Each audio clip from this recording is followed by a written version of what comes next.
우리가 이제 전도를 나가 보거나 그리고 이제 교회를 찾아온 우리가 새 가족분과 한번 대화를 해보면 이러한 질문을 많이 받습니다. 만약에 내가 교회를 나가게 되면 내 아픈 허리하고 무릎은 나을 수가 있습니까? 병원 가도 잘 안 낫습니다. 그런데 우리가 교회에 가면 다 나을 수가 있습니까? 이렇게 많이 질문을 하십니다. 혹은 우리 아들, 우리 며느리, 내 딸 지금 다 암에도 걸리고 몸도 많이 아픈데 예수님한테 기도하면 우리 애들은 나을 수 있습니까? 이런 질문을 참 많이 받게 됩니다. 아마 우리 성도님들 중에서도 지금 신앙이 있음에도 불구하고 아직까지 이러한 질문을 스스로에게 하고 계신 분들도 계실 겁니다. 결국 이 질문의 요는 무엇이겠습니까? 바로 나빠진 건강을 통해서 죽음에 대한 염려가 생겼다는 것이죠. 두려움이 생겼다는 겁니다. 그리고 아파하는 그 가족들을 그냥 바라볼 수밖에 없는 스스로의 그 무기력감, 그것으로 인해서 마지막 방법으로 예수 그리스도라는 그 동아줄, 그 이름의 동아줄이라도 붙들고자 하는 것 아닌가 이렇게 생각이 됩니다. 만약에 여러분들이 이 질문을 받으셨다면, 누군가에게 받았다면 여러분들은 어떠한 답을 주실 수가 있습니까? 혹은 지금 이 자리에 계신 분들 중에서 혹은 스스로일 수도 있고, 혹은 사랑하는 내 가족 중에 누군가 아파하고 어떠한 문제로 힘들어하고 있을 때 이 질문에 관하여 어떤 대답을 내어놓으실 수가 있냐라는 겁니다. 오늘 우리가 다 읽지는 않았지만 오늘 우리가 나눌 본문 말씀은요, 예수께서 공생의 초기에 보여주신 몇 가지의 이적과 기사를 중심으로 그 일을 행하신 예수께서 참된 그리스도이심과 하나님의 아들 되심을 정확하게 보여주고 있는 그러한 말씀입니다. 쉽게 말씀드리면 예수 그리스도라는 이름, 제가 그 강의한 제목에도 남겨놨지만 예수 그리스도라는 이름이 가진 그 능력과 그 이름을 믿는 자들에게 요구가 되어지는 신앙의 자세는 무엇인가라는 것이죠. 어떻게 보면 오늘날을 살아가는 저와 여러분과 같은 신앙인으로, 우리와 같은 신앙인으로 하여금 예수에 대한 그 믿음의 확신을 다시 한번 확인시켜주는 그러한 본문이다, 이렇게 보시면 되겠습니다. 오늘 본문은 크게 네 단락으로 나눠져 있습니다. 첫 번째는 우리가 이제 읽었던 말씀처럼 31절에서 37절까지 말씀을 통해서 누가복음에 소개된 예수님의 첫 번째 이적입니다. 가버나움에서 귀신 들린 자를 고쳐주시는, 축기하시는 그러한 내용이 등장하게 됩니다. 이어서 38절에서 41절까지는 시몬의 장모, 바로 베드로의 장모의 그 열병을 치유하시는 장면과 그 일이 인근 지역에 소문이 나게 되어서 많은 병자들이 자신의 병 낫기를 바라면서 예수께 나아오는 그러한 내용이 나오게 됩니다. 그리고 세 번째는 42절과 44절까지입니다. 바로 이러한 예수님의 놀라운 이적과 기사, 이 모든 일들은 궁극적으로 하나님 나라의 복음을 전하기 위함이다, 이것을 정확히 말씀하시면서 복음을 전하러 떠나시는 그러한 모습이 나오고, 마지막으로 5장 1절에서 11절까지 아마 여러분들 너무나 잘 아시는 내용이죠. 놀라운 이적과 기사를 통해서 베드로를 제자 삼으시는 장면, 그리고 그로 하여금 이전에는 고기를 낚는 어부였다면 그 이루는 예수 그리스도를 만남을 통해서 복음을 위해 살아가는 새로운 인생을 허락하시는 그러한 장면이 등장을 하고 있습니다.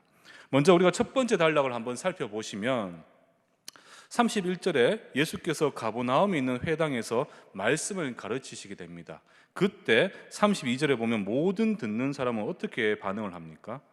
그 말씀이 권위 있음에 놀라게 됩니다.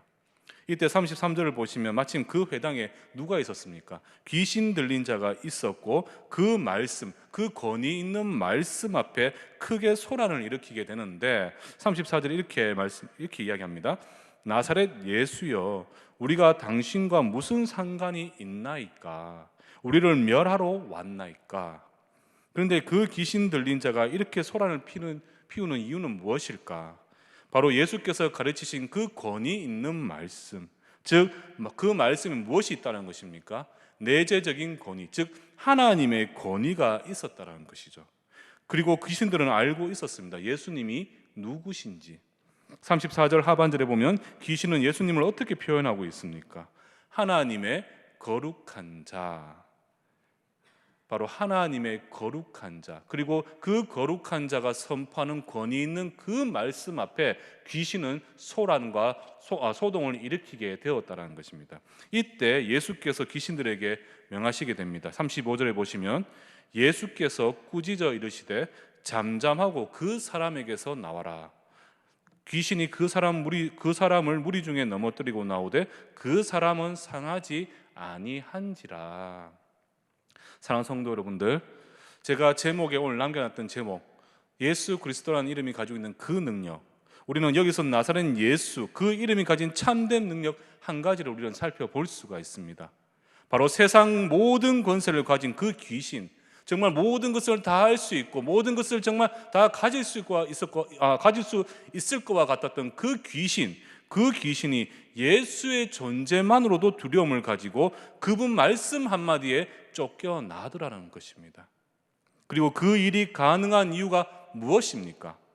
그 예수님이 누구시라는 것입니까? 바로 그분은 하나님의 거룩한 자, 그분은 하나님의 거룩한 자이기에 세상 모든 권세를 가진 듯한 그 귀신도 바로 예수님 앞에 두려움을 떨게 되고 예수님의 그 말씀 한마디에 쫓겨나게 되었다는 것이죠. 41절에도 언급하고 있는 하나님의 거룩하신 자, 바로 하나님의 아들, 즉 성부 하나님과 동등한 존재이신 성자 예수 그리스도이기 때문에 세상 그 어떤 권세도, 세상 그 누구도 예수님 앞에서는 두려움에 떨게 되고 그분의 말씀 한마디에 철저히 무릎 꿇을 수밖에 없다라는 사실입니다. 사랑하는 성도 여러분들, 우리가 한 가지 기억해야 될 그 한 가지 사실은요, 우리가 믿는 예수 그리스도, 그 이름은 바로 이러한 뒤틀린 것을 제자리로 돌려놓으시고 잘못된 것을 새롭게 회복시키시는 놀라운 능력이 있다는 사실입니다. 그리고 세상 모든 권위 위에 계신 분이 바로 우리 구주 예수 그리스도가 되신다는 것이죠. 예수 그리스도 앞에는 어떠한 귀신도 존재할 수가 없습니다. 예수 그리스도의 말씀 한마디에 세상 어떠한 권세도 어떠한 마귀도 감히 무릎을 꿇지 않을 수가 없다는 사실이죠. 우리가 이제 초창기 한국 교회사를 한번 연구해 보다 보면 정말 이러한 놀라운 역사들, 축기되어지는 놀라운 역사, 병고침을 낳는 그러한 은사들이 참 역사들이 많이 일어나게 되는데, 이러한 우리가 초창기 한국 교회를 살펴보다 보면 이러한 예수 이름이 세상과 마귀의 모든 권세를 누르고 어둠에 갇혀 있던 그 당시 정말 암울했던 그 초창기 그 구한말 시대, 그러한 구한말 시대에 어둠에 갇혀있던 사람들을 회복시켰던 일들이 참 많았음을 우리는 문헌을 통해서 확인을 할 수가 있습니다. 특별히 여러분들이 너무나 잘 알고 계시는 분 계시죠? 길선주 목사님 들어보셨습니까? 1907년 평양 대부흥운동, 장대현 교회에서 있었던 그 평양 대부흥운동의 주역이었던 길선주 목사님, 그 길선주 목사님 역시 어떻게 보면 예수 이름을 통해서 귀신의 속박에서 벗어나서 새로운 삶을 살았던 인물이다, 이렇게 보셔도 무방합니다. 당시 이제 19세기 후반에 구한말 시대에는 그 평양 지역에 있어서 평양 지역이 다른 지역들보다 미신에 대한 숭배가 극심했던 곳입니다. 우상 숭배가 아주 심했던 곳이죠. 길선주 목사님 역시 젊은 날에 많은 분들은 정말 훌륭한 목사님이셨으니까 그 젊은 날도 뭔가 남달랐지 않겠나 이렇게 생각을 하시는데요, 길선주 목사님은 젊은 날에 무엇을 공부했는 분이냐면 선도라고 아십니까? 선도, 한마디로 도를 닦았던 도인이었습니다. 길선주 목사님은 젊은 날에 혼란한 세상을 바라보면서 스스로가 어떠한 도인을 만나게 되었고 오랜 시간 선도를 공부하면서 도를 닦게 되었습니다. 그러나 그가 아무리 도를 닦고 차력을 수련했다 할지라도 그의 마음에는 여전히 번민과 원통함들이 존재했었다는 것이죠. 당시 그 평양에는요, 그 머페 선교사님, 즉 마포 삼열이라는 그 머페 선교사님을 중심으로 전도가 활발하게 이루어지고 있었습니다. 이 길선주 목사님도 젊은 날에는 그 철로 역정이라는 책도 얻게 되었고 또 복음을 듣기도 하였습니다. 그럼에도 불구하고 그는 여전히 젊은 길선주는 예수를 부인하고 더욱더 영생불사라 여겼던 그 선도에 빠져들게 되었다는 것이죠. 그래서 그가 상당한 도력을 가졌다는 소문을 통해서 많은 사람들이 그에게 깨우침을 받기 위해서, 가르침을 받기 위해서 찾아오기도 하였다는 겁니다. 그러던 어느 날 자신이 계속 수련하고 수련할수록 그 마음속에 공허함이 있었다는 것이죠. 그래서 자신이 믿고 있는 이 도가 어떻게 보면 썩은 동아줄이 아닌가라는 의심이 생겼고, 그 의심을 끊고자 그 흔히 자신이 믿는 옥황상제가 있었지 않습니까? 그 옥황상제에게 그렇게 기도를 열심히 했다고 합니다. 그런데 그렇게 기도하는 차에 갑자기 그 방에 진동이 일어나게 되고 정말 큰 굉음을 듣게 되었다, 그렇게 얘기를 합니다. 그런 놀라운 경험을 하게 되었다는 것이죠. 그리고 동시에 자신의 입에서 의도하지 않았음에도 불구하고 입이 열리면서 하나님을 아버지라 고백하게 되는 그러한 일들이 일어나게 됩니다. 정말 예수를 부정하면서 부인하였고 자신이 믿는 그 도가 진리이냐 그것을 위해서 기도하던 차에 오히려 놀라운 일들을 경험하게 되었고, 그 입술에는 하나님을 아버지라 고백하는 놀라운 역사가 일어났다는 것이죠. 그리고 두렵고 떨리는 상황임에도 그는 계속해서 하나님 아버지, 저는 죄인입니다, 이것을 계속해서 반복적으로 고백을 하게 되었다는 겁니다. 그리고 이러한 고백을 되풀이하였고, 그러한 고백 이후에 그의 마음이 어땠습니까? 그 마음을 꽉 붙잡고 있었던 수많은 귀신들, 그 귀신들이 떠나가게 되었고 사라지게 되었고, 예수 그리스도만이 그 생각과 마음을 다스리게 되었다는 것입니다.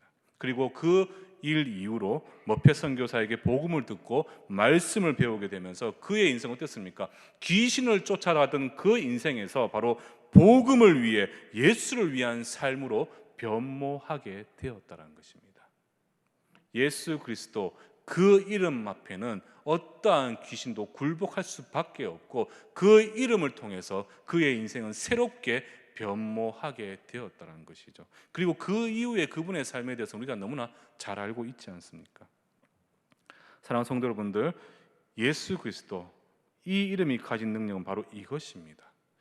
예수 그리스도 이 이름이 내 삶에 깊이 새겨지게 되고 새겨지게 될 때 우리의 혼란과 두려움, 고통과 번민에 빠진 이 인생이 기쁨과 평안, 모든 일에 감사와 소망을 갖는 하나님 자녀로서의 인생으로 바뀌게 된다는 사실입니다. 여러분들 꼭 기억하십시오. 모든 이름 위에, 모든 권세 위에 있는 이름, 바로 예수 그리스도입니다. 그 사실을 믿으시길 바랍니다. 계속해서 우리가 두 번째 단락을 살펴보시면 38절에 시몬의 장모, 시몬이 바로 베드로입니다. 즉 베드로의 장모가 중한 열병을 안고 있음을 우리가 보았는데, 그때 사람들이 그녀를 위해서 어떻게 행동을 합니까? 그녀를 위해서 예수께 구하는 장면이 등장을 합니다. 이에 39절을 보시면 예수께서 어떻게 하십니까? 열병을 꾸짖으시고 그때 병이 떠나가게 되면서 시몬의 장모는 회복되어 일어나게 되었고 예수와 그 일행을 수종들게 되었더라, 이런 표현이 이렇게 기록이 되어져 있습니다. 그리고 이 사실, 바로 열병을 꾸짖음에 그 열병이 떠나가고 시몬 베드로의 그 장모가 회복되고 치유되었던 이 일들이, 그리고 귀신을 쫓아냈던 그 일들이 인근 지역에 소문이 나게 되면서 수많은 병자들을 사람들이 데리고 나오게 되었고, 예수님은 어떻게 하십니까? 그 사람들을 일일이 한 사람 그 머리 위에 손을 얹고 고쳐주시는 그러한 내용이 나오게 됩니다. 우리가 이 단락에서 가장 중요한 사실은 예수님은 귀신만을 쫓아내시는 것이 아니라 모든 병을 고치시는 전능하신 여호와 라파의 하나님이시라는 것입니다. 열병을 꾸짖으심에 그 병이 떠나가고 병자 위에 손을 얹으심에 그 병이 나았다라는 것이죠. 이것은 당연한 일이지 않겠습니까? 그런데 우리가 여기서 한 가지 주목해야 될 점은 바로 환자 당사자가 아닌 그 환자 옆에 있었던 그 사람들의 행동이라는 것이죠. 시몬의 장모를 위해서 사람들은 어떻게 합니까? 그녀의 병이 낫기를 예수께 간구하고 있다는 것이죠.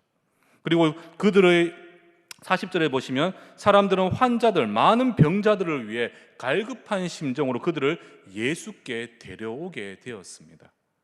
그리고 그들의 예수를 향한 정말 간구와 그들의 모습은 어떻게 됩니까? 그 병자들의 회복이라는 놀라운 역사로 응답이 되어지더라는 것이죠. 무슨 뜻이냐면 어떤 질병이나 문제 앞에서 비록 당사자의 믿음이 아니더라도 그 옆에 혹은 그 가족이 믿음으로 간절히 구하게 될 때, 또 구하고 또 구할 때 예수님은 우리로 힘들게 하는 그 모든 병을 꾸짖으실 뿐만 아니라 친히 손을 얹어주시고 질병과 고통으로부터 우리를 회복시켜 주신다는 것입니다. 소중한 누군가를 위해, 정말 사랑하는 내 가족을 위해 갈급한 심령으로 예수 그리스도 그 이름을 붙들면 우리의 삶에도 어떤 일이 일어나겠습니까? 안전뱅이가 일어나고 눈먼 자가 눈을 뜨고 모든 질병이 예수 이름으로 떠나가는 그러한 놀라운 역사를 우리는 믿음의 눈으로 바라볼 수가 있다는 사실입니다. 쉽지는 않죠. 정말 쉽지 않는 일입니다. 우리에게 있어서 눈에 보이지 않는 하나님, 세상에 수많은 발전된 기술과 의술이 있지 않습니까? 그럼에도 불구하고 하나님을 믿는 사람으로서 하나님을 믿는다라고 고백은 하지만, 비록 믿는다고 고백을 하지만 눈에 보이지 않는 그 하나님에 대한 믿음은 항상 의심이라는 그 물음표를 달 수밖에 없습니다. 그렇기에 질병과 여러 문제들 앞에서 전적으로 하나님의 도우심을 구하고 그 은혜로 병이 낫고 삶이 회복될 것이다, 이렇게 기대하는 것은 정말 엄청난 믿음을 요하게 된다는 것입니다. 이 문제는 어떻게 보면 목사인 저에게도 계속 지금까지 저를 힘들게 하는 문제 중에 하나가 아닌가, 이렇게 생각이 됩니다. 사랑하는 누군가가 아플 수도 있고요, 내 가족이 아프고 힘든데 도저히 내 힘으로는 아무것도 할 수 없는, 해결할 수 없는 그런 상황이고, 그렇기에 매일 심장이 저어오는 듯한 그러한 두려움과 염려로 인해서 밤잠을 설치게 되고, 그래서 어떻게 하겠습니까? 목사니까 제가 할 수 있는 건 기도밖에 없겠지요. 기도하고 또 기도할 때 그럼에도 불구하고 제 마음에는 평안과 위로와 그런 안식이라는 것은 잘 생기지가 않더라는 거예요. 그런데도 불구하고 그렇게 기도할 때 하나님께서 늘 저에게 이러한 응답을 주십니다. 두려워하지 마라. 그리고 걱정하지 마. 내가 해결해 줄 테니까 믿고 기다려.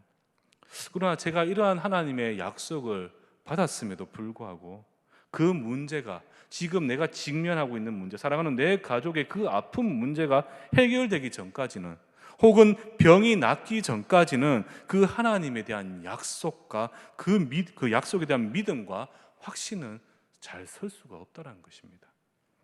여러분들은 어떻습니까? 여러분들은 정말 하나님을 향한 참된 믿음을 가졌다 스스로 본인이 생각하지 않으십니까?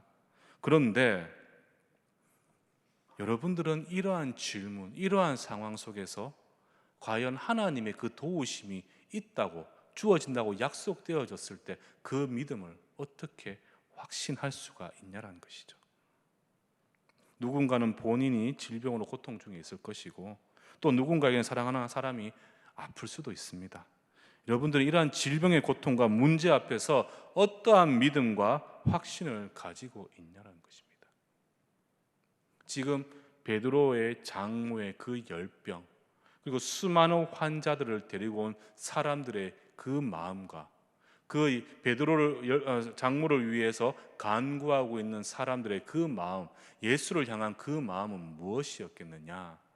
바로 하나님이 낫게 해주실 것이라는 그 믿음의 확신이 아니었겠습니까? 사랑하는 성도분들, 저는 이 사실을 꼭 기억해 주셨으면 좋겠습니다. 어떠한 문제든지, 혹은 우리가 지금 이 단락은 질병에 관한 그 회복이 될 수도 있는데요, 정말 어떠한 병이든지 그 모든 병의 근원은 누가 가지고 계십니까? 우리 주 예수 그리스도 하나님이 가지고 계신다는 겁니다. 어떠한 질병 속에서도 우리가 정말 간절한 심령으로 하나님께서 이 모든 문제를 해결해 주실 것에 대한 간절한 고백과 그 믿음에 대한 확신을 가지고 하나님의 그 손을 붙들고 예수 이름을 의지하며 나아가게 된다면, 예수의 이름은 그 모든 병을 치유하게 하시는 여호와 라파의 하나님의 이름으로 다시 한번 우리를 새롭게 회복시켜 주신다는 것이죠.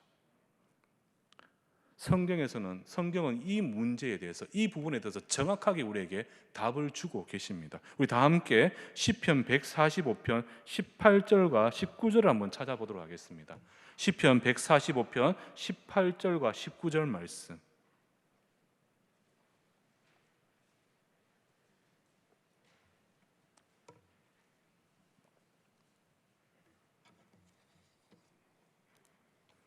찾으셨으면 우리 다 함께 한 목소리로 18절과 19절을 한번 읽어보도록 하겠습니다. 시작. 여호와께서는 자기에게 간구하는 모든 자 곧 진실하게 간구하는 모든 자에게 가까이 하시는도다. 그는 자기를 경외하는 자들의 소원을 이루시며 또 그들의 부르짖음을 들으사 구원하시리로다.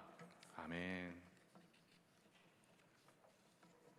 우리가 예수를 경외하면서요, 그분께 진실되게 바로 두려움과 염려 없이 정말 반드시 하나님께서 일하실 것을 기대하고 구한다면 그분은 우리의 부르심을 들으시고 그 크신 손으로 내 모든 문제를 하나님의 방법으로 해결해 주신다는 것입니다. 뿐만 아니라 우리의 모든 간구와 소원을 주님의 뜻 아래서 이루어 주시게 됩니다.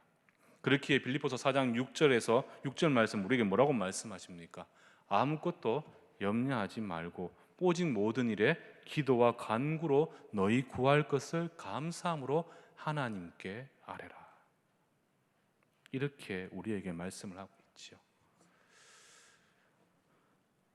내 가족이 아프고요, 내 주위에 내 사랑하는 사람들이 정말 큰 질병을 앓고 있고 어떠한 내 힘으로 감당치 못하는, 또 그 사람 힘으로 감당치 못하는 어떠한 큰 문제 앞에서도 우리가 두려워하지 않을 것은 우리가 부르짖음에 우리가 정말 하나님의 일하심을 믿고 담대히 예수 이름으로 나아갈 때 그 예수라는 그 이름은요, 모든 병을 낫게 할 뿐만 아니라 내 삶을 회복시켜 주시고 더 나아가 궁극적으로 나로 하여금 참된 구원의 길로 인도해 주신다는 것입니다.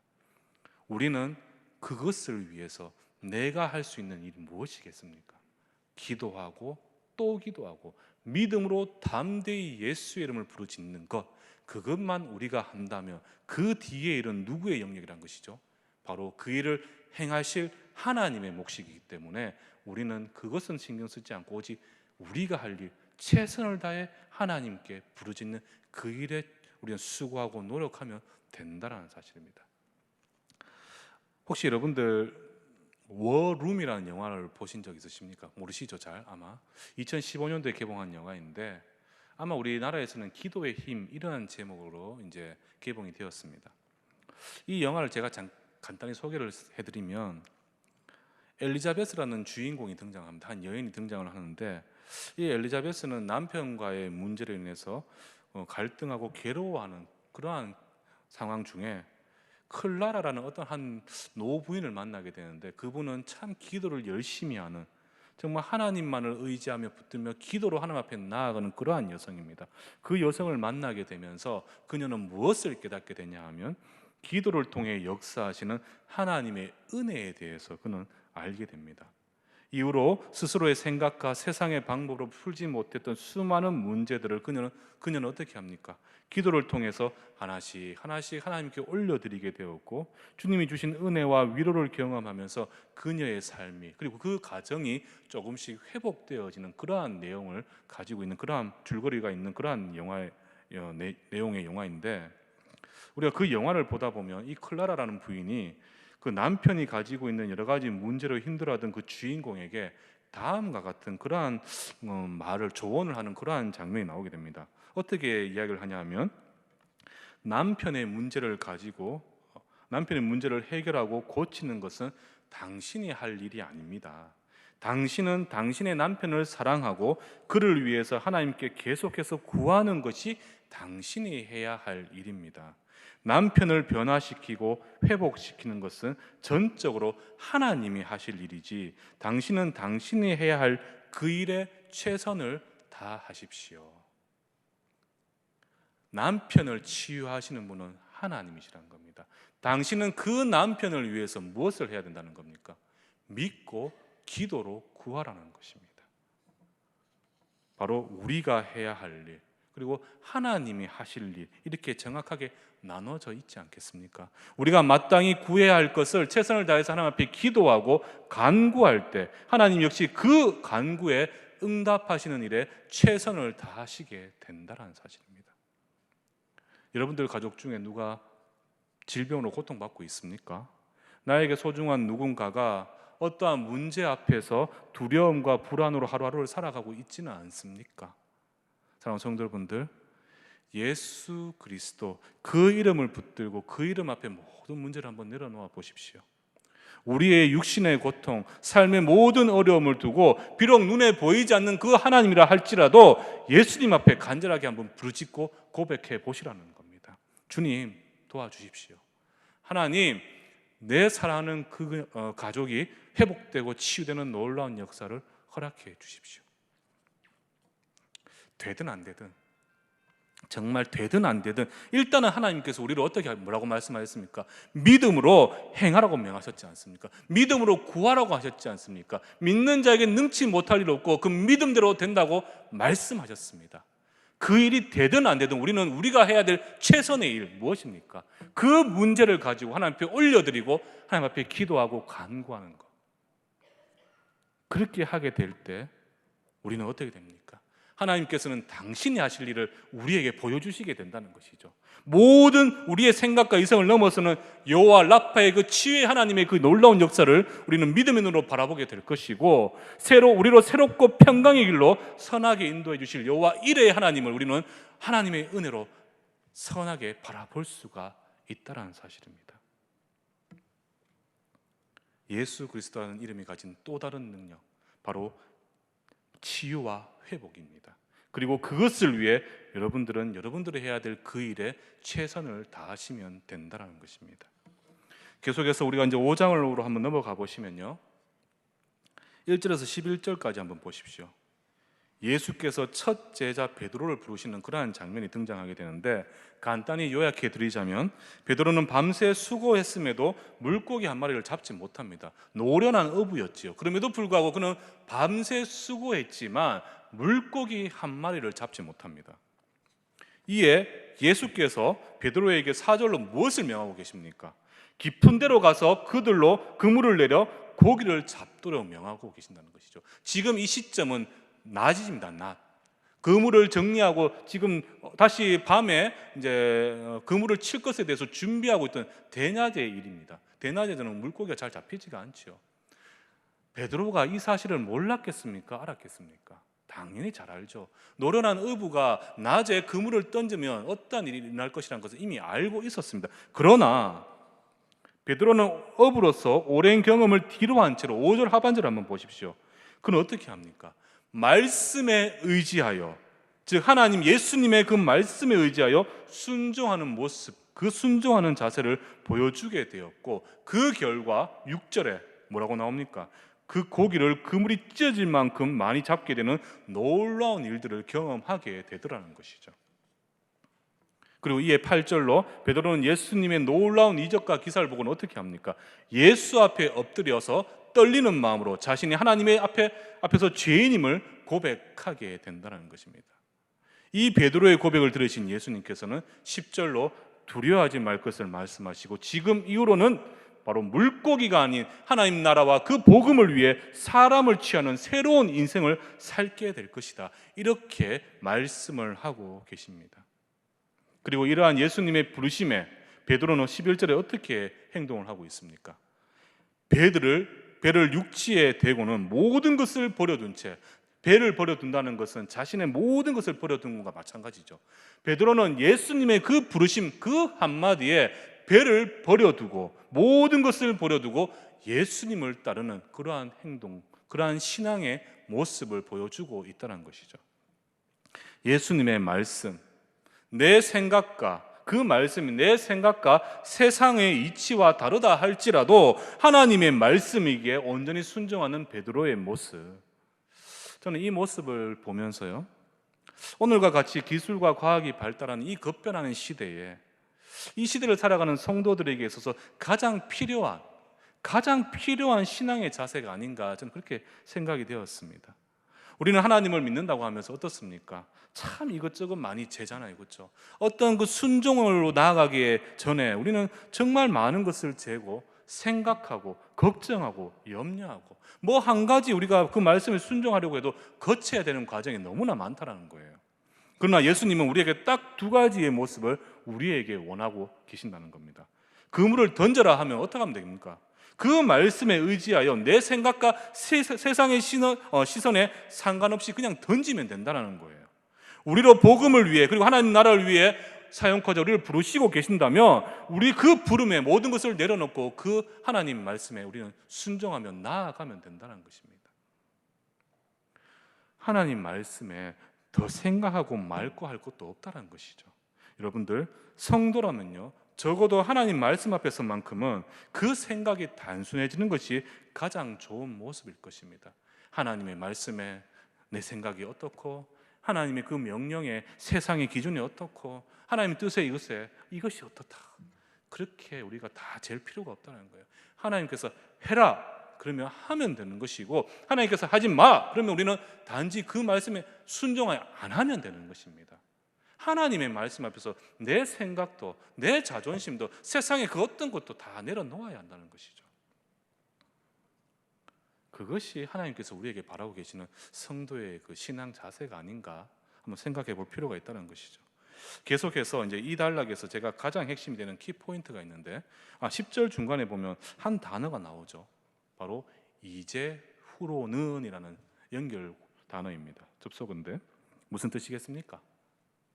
고기를 낚던 그 베드로가요, 이후로는 사람을 취하는, 사람을 낚는 어부가 될 수 있었던 그 이유, 다른 게 아닙니다. 예수 그리스도를 인격적으로 만나게 되면 그 이후로, 예수 그리스도를 내가 인격적으로 만난 그 이후로는 그 사람의 인생은 이전과는 180도 달라지는 새로운 영광된 삶으로 변모하며 살아갈 수가 있다는 사실이죠. 쉽게 말씀드리면 예수 그리스도라는 이름이 가진 세 번째 능력, 바로 무엇이겠습니까? 비록 초라하고 보잘것없던 죄인된 인생이라 할지라도 예수 그리스도를 통해서 하나님의 자녀가 되면 이 땅에서 우리는 하나님의 나라의 새로운 주인공으로서 그 인생을 영광되고 존귀하며 존귀한 존재로 살아갈 수가 있게 된다는 것입니다. 죄에 점철된, 죄의 사슬에 묶여있던 그러한 인생도 예수 그리스도를 만나게 되면 그 이후로는 우리는 어떻게 됩니까? 하나님의 고결한 자녀가 되는, 하나님의 자녀가 되는, 하나님 손에 붙들림 받는 하나님의 백성이 된다는 것이죠.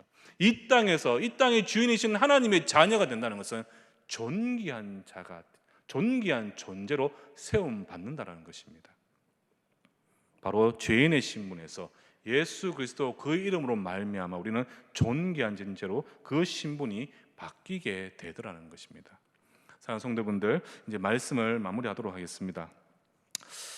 저는 오늘 우리가 나누었던 이 말씀을 통해서 딱 몇 가지만 여러분들이 좀 기억을 하셨으면 좋겠습니다. 강의 안에 기록을 해두었지만, 첫 번째는 예수 그리스도, 우리가 믿는 그 예수 그리스도라는 그 이름, 그 이름이 가진 능력은 무엇인가 늘 마음에 새겨야 되지 않겠습니까? 그것은 세상 그 어떤 권세도, 그 어떤 권세를 가진 마귀와 귀신도 그 이름 앞에서는 두려움을 떨며 굴복하게 되는, 예수는 만왕 중의 왕이시며 만주의 주가 되신다는 것입니다.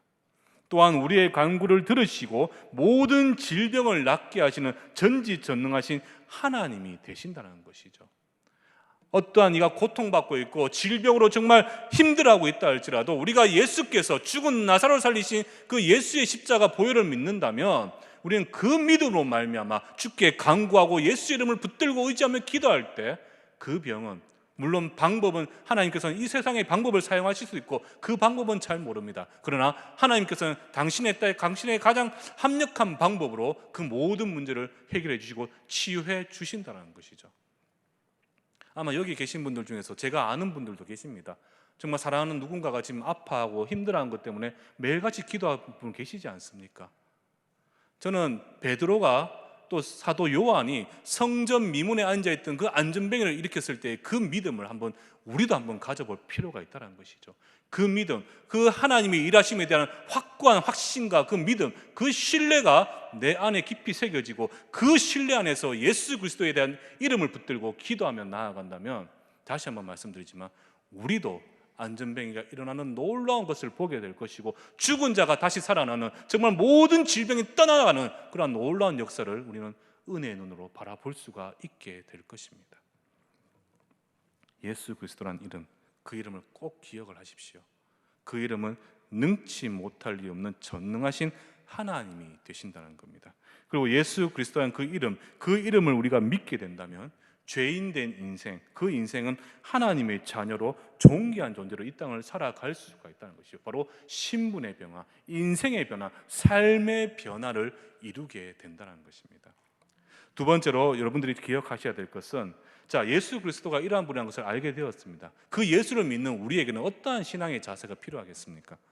첫 번째로, 어떤 상황에 놓이든지요, 우리가 해야 할 일은 무엇이겠습니까? 바로 우리가 가진 모든 문제를 하나님 앞에 믿음으로 구하시면 된다는 거예요.